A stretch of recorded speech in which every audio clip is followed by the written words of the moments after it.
welcome back to the Introduction to Esports workshop. This is the third and final video in the workshop series.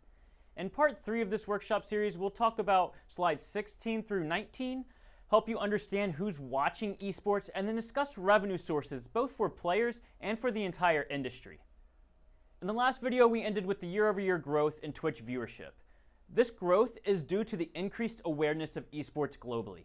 In 2015, about 500 million people reported that they knew what esports were. Fast forward to 2019, and we see that there's almost 1.5 billion people aware of esports at the global scale.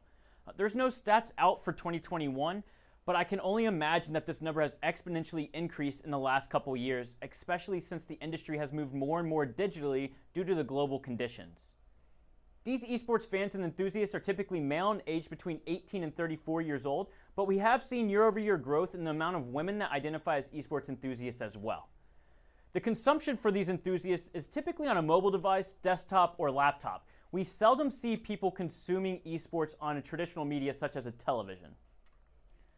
Now let's move to revenue. Obviously, as awareness has grown and esports enthusiasts has grown, we've seen an exponential increase in esports revenue year over year. In 2020, the year-over-year growth of revenue in esports was slightly halted because of global conditions, but we expect it to get back on track and to increase year-over-year moving forward. These main sources of revenue in the industry overall are sponsorship, media rights, publisher fees, merchandise and tickets, digital, and streaming. Adding digital and streaming as main sources of revenue makes complete sense because the esports industry had to move away from that LAN model we talked about in video 2 and move more digitally in the last couple of years. Therefore, the amount of revenue coming from these two sources has grown. And finally, the sources of revenue for players look similar but slightly different than the overall industry.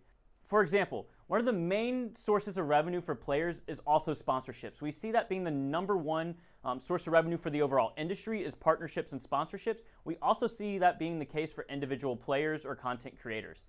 Players can also make money off of tournament winnings, merchandise, and they also sometimes get a base salary for the teams or leagues they play in. Another huge source of revenue that's grown, especially as broadcasting and content creation has gotten more popular, is content creation. You'll learn more about that if you watch the digital media and broadcasting workshop, but just know that there's serious money to be made in content creation if you're able to garner a large audience and run ads during your broadcast. Again, today we talked about the increase in esports awareness, the increase in esports fans and enthusiasts, and the sources of revenue both for the industry and the individual player. I just want to thank you for joining me throughout this 3-part workshop series.